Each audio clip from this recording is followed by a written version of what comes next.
Que la solidarité qui s'exprime de la part de plein de journalistes, y compris du patron du Figaro par exemple, ça vous fait plaisir? Ça prouve qu'on dépasse voilà, justement les clivages Libé, Figaro, machin. Oui, ça dépasse les clivages classiques et je pense que ce qui m'est arrivé vendredi matin, avec la mobilisation qui est aujourd'hui autour de cette affaire, montre que ça vaut le coup d'essayer d'analyser, de décrypter ce qui s'est passé exactement vendredi matin. Est-ce que c'est le signe annonciateur de quelque chose? Qu'est-ce que ça signifie? Est-ce que c'est commandité? Il y a un tas de questions que nous, journalistes, on est en droit de se poser d'une manière tout à fait légitime. Est-ce que vous êtes en mesure d'apporter quelques réponses déjà aujourd'hui à ces questions-là? Enfin, qui est à mettre en cause dans cette affaire? Parce qu'il y a eu quelque chose d'assez absurde qui s'est passé, forcément, mais à qui la faute et où est l'erreur, si erreur il y a eu? À qui la faute? Moi, tout ce que je peux dire, c'est vendredi matin, j'ai vécu un truc qui était totalement disproportionné. C'est une simple affaire, c'est une affaire banale de diffamation. J'ai été traité comme un criminel. Donc, moi, j'estime qu'il y a eu un dérapage, une espèce d'atteinte à la dignité de la personne, la manière dont tout ça a été fait. On va pas revenir sur les détails. Et à partir de là, voilà, moi, je m'en tiens à ça. Nos avocats sont en train d'étudier les dossiers et ils auront une réponse purement juridique.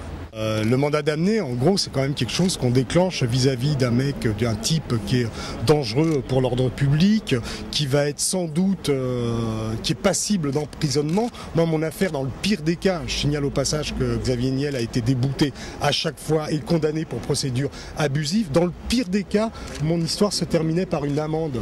Donc là, je suis déféré devant le juge d'instruction du tribunal de grande instance de Paris, parce que je n'aurais pas répondu à une ou des convocations. Ce qui est peut-être possible. Encore une fois, il y a mon affaire qui est peut-être le début d'une façon de se comporter vis-à-vis de la presse dans un environnement, j'ai envie de dire, un peu délétère pour ce qui est des comportements policiers. Que ça se passe durant les états généraux, c'est quelque chose qui, pour vous, est significatif? Oui, je trouve que c'est malvenu. De toute façon, il n'y a pas de précédent dans ce type d'affaires. Donc que ce soit avant, pendant ou après les états généraux de la presse, ça ne change rien du fait justement qu'il n'y ait pas de précédent en la matière.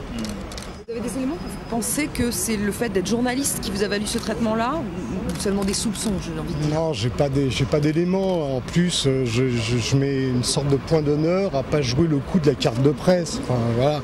Quand on est interpellé à 6h40 du matin, on sort pas sa carte de presse en disant « Attention, vous êtes en train de vous attaquer à la liberté de la presse ». Non, pas du tout. Moi, je l'ai vécu en plus d'abord, surtout comme un citoyen, en imaginant ce que pouvaient vivre des sans-papiers, des gens qui sont dans des situations compliqués et qui n'ont pas, j'ai envie de dire, la verve pour se défendre au moment où ils sont interpellés. Parce qu'on me reproche d'avoir pris ça de très haut. Moi, je ne sais pas si je l'ai pris du bas, du milieu ou du haut. Tout ce que je sais, c'est que je l'ai mal pris. Ça, c'est vrai.